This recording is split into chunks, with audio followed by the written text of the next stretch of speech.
Hello everyone, welcome back to my channel. Today, I continue to bring you the story of the love between CEO James and Diep, a story that doesn't begin with glamour or grand gestures, but is born from the most ordinary, simple, and genuine moments of life. That morning passed slowly, more peaceful than usual. In a small room still touched by the early sunlight, Diep bent down in front of the mirror, her skilled hands carefully adjusting every little detail on young Ni's face. She gently reminded her to sit still and behave for a moment so the makeup could be finished, her voice patient and full of affection. Ni was still a little shy, her outfit not quite perfectly arranged, her small hands clutching the hem of her dress as if to hide her nervousness. Yet in her eyes sparkled a very clear joy, the joy of a child about to step onto a stage, about to wear a special costume. James stood nearby, leaning lightly against the doorframe. He didn't interfere, only quietly observed every gesture between mother and child. From time to time, he made a teasing remark, complimenting Ni on how pretty she looked, praising Diep's skillful hands. His half-joking, half-sincere tone made the atmosphere in the room feel lighter. Each time James spoke, Ni would giggle, and the tension in her heart gradually faded away. In that moment, the small room held nothing luxurious, yet it was filled with warmth, as if all worries outside had been temporarily left behind.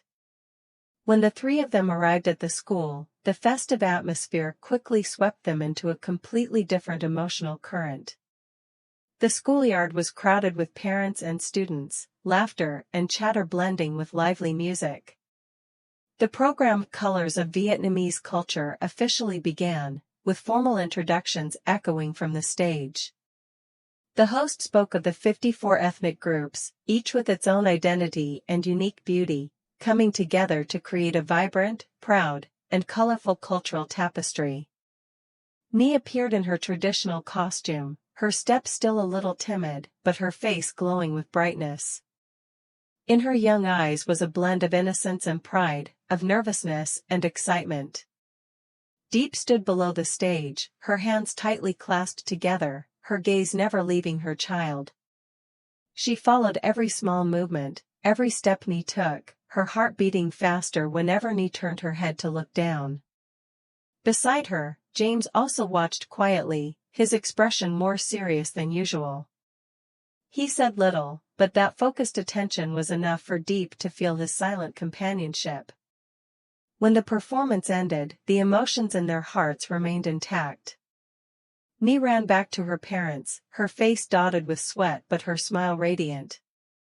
Later, the three of them sat together in a small corner of the schoolyard.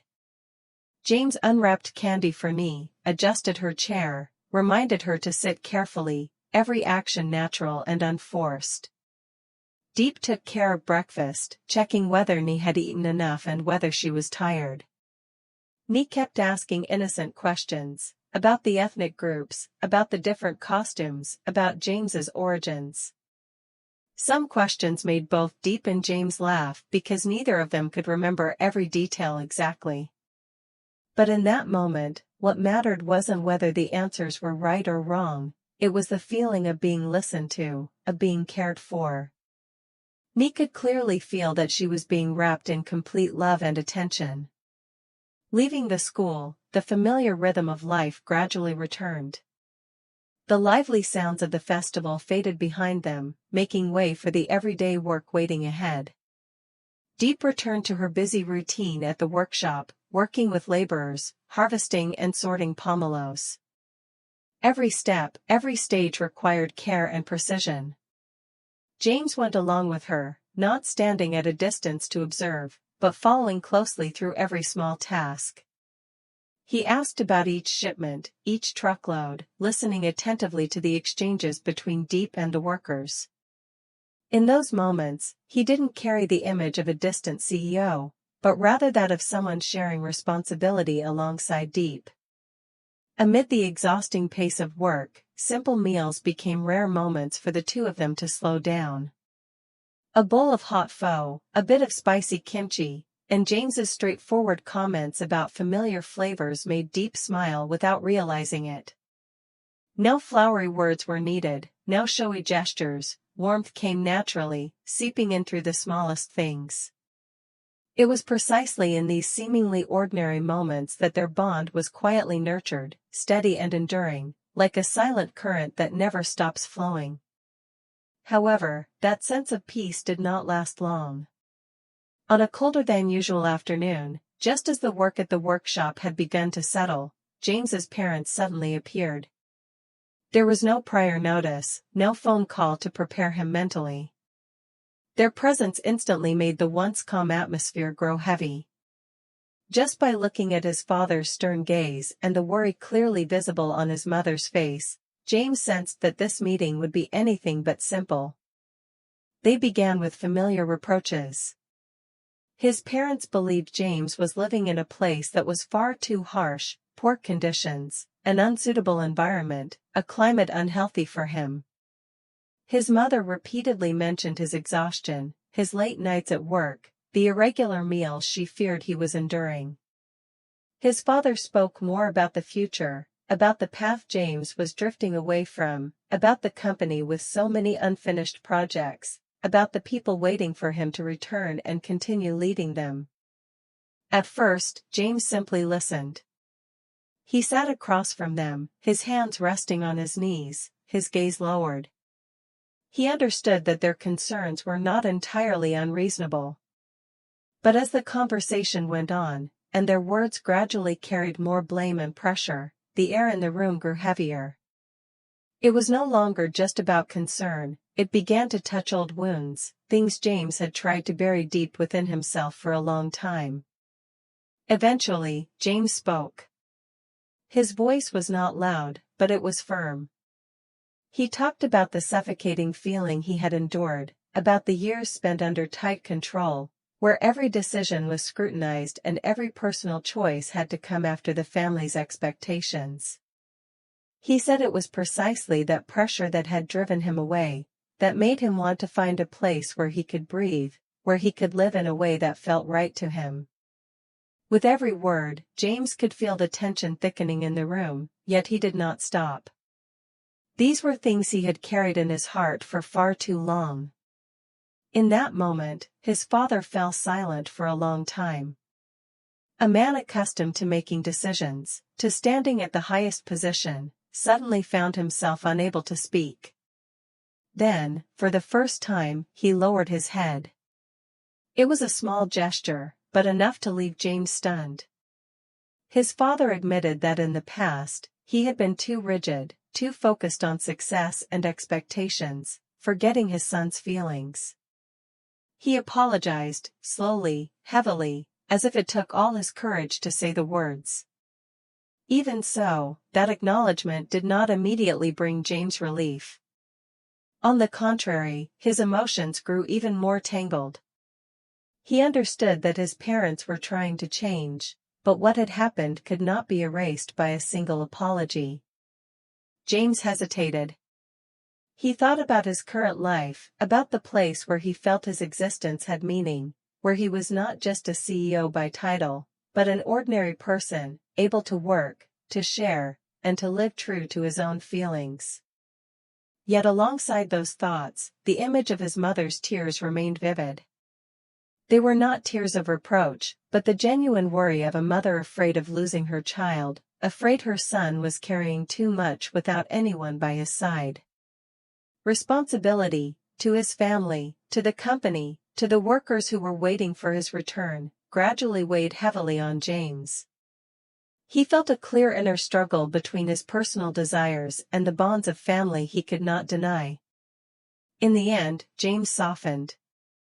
Not because he was forced, and not because he completely gave up what he already had. His decision to agree to return came from the fact that he could not turn away from his family, from the ties that, whether he wanted to or not, he still carried with him. In that moment, James understood that this choice was far from simple, and that the emotions within him had not truly settled, they were merely set aside for the time being, waiting for another moment to be faced again. That evening, when the noise and bustle of the day had gradually faded away, James and Diep sat together in a familiar space, one that had held so many peaceful moments for the two of them. The warm yellow light gently illuminated their faces, neither too bright nor too dim, just enough to reveal every expression, yet soft enough to veil the deeper emotions within. Outside, a cold breeze drifted past, carrying the chill of day's end and making the atmosphere feel even more subdued. There was no tension between James and Diep, no arguments about right or wrong. They sat facing each other, calm and unhurried, like two people who had experienced enough ups and downs to understand that some things did not need too many words. There was no resentment, no reproach, no desperate clinging driven by sudden emotion, only a mature, profound understanding formed through everything they had gone through together. Diep listened more than she spoke. She did not interrupt, nor did she press James to explain or defend his decision.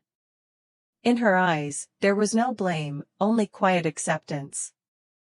Diep understood that James needed to return, not because he wanted to leave her behind, but because within him lived a sense of filial duty and responsibility toward his family, toward the values that had shaped him from the past. She knew that some choices, though painful, could not be avoided. As for James, he looked at Diep for a long time before speaking. More than anyone, he understood that if he rushed to pull Diep into his life now, when nothing was truly ready, both of them might face pressures far greater than they imagined. It was not only about physical distance, but also prejudice, social judgment, differences in living environments, and invisible ties that could not yet be untangled. James did not want their feelings to be worn down by challenges that came too early, before they had time to prepare. And so, they chose a very gentle way forward. Temporarily apart in space, but not apart in heart. It was not a breakup, nor was it letting go. It was a necessary pause so that each of them could fulfill their own responsibilities. The silence between them was not cold, on the contrary, it carried an unspoken agreement. They sat side by side, exchanging only short, unhurried words. No one mentioned a specific timeline, and no one asked when they would meet again.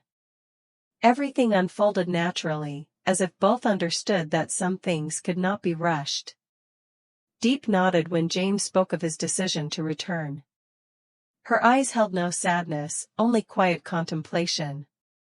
She knew that love was not always measured by being together every day, but sometimes by respecting the other person's choices. Before parting, James said something that left Diep silent for a long while. He did not speak of a distant future, nor did he offer any firm promises. He simply said, slowly, that their relationship was like two rivers. Along their journey, there might be times when mountains, winding turns, or sudden obstacles forced them apart, when each river had to flow in a different direction for a while.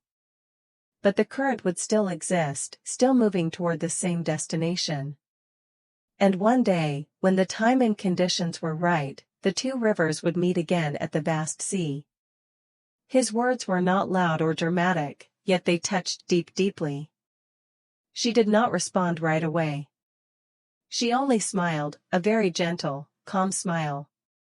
She did not need to promise anything, nor did she need to define the future. For her, it was enough to know that at this moment, they still thought of each other, still turned toward each other with sincerity and respect. Their farewell happened in silence. No sudden tears, no lingering embraces. Only a soft, profound sense of longing, hidden within their gazes and the pauses between them.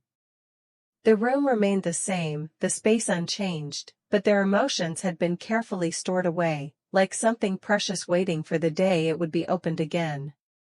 The story paused there, without noise, without tragedy. What remained was the warmth of human connection, of quiet sacrifice, and the belief that what is born from sincerity will eventually find its own path, sooner or later. The road ahead for James and Diep still holds many unknowns. Will distance make them stronger, or will it test their feelings? When James returns, what choices will he have to face? And how will Diep continue forward in her own life? Follow the channel to watch the next episode, where the story of James and Diep will continue to unfold with new developments. Hello, xin chào tất cả mọi người đã quay trở lại với kênh của mình. Bây giờ thì mình đang làm video me nhé. Hello, bây giờ là mukbang. Me này là me mới chín. Đây là me mới chín.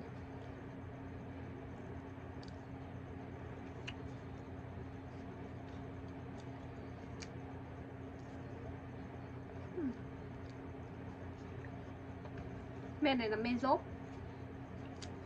Me dốt thì còn xanh như thế này này mọi người. Ui dồi. Me này nó ngọt nên mới ăn được vậy rồi, chứ me chua thì chịu thôi cũng ăn được.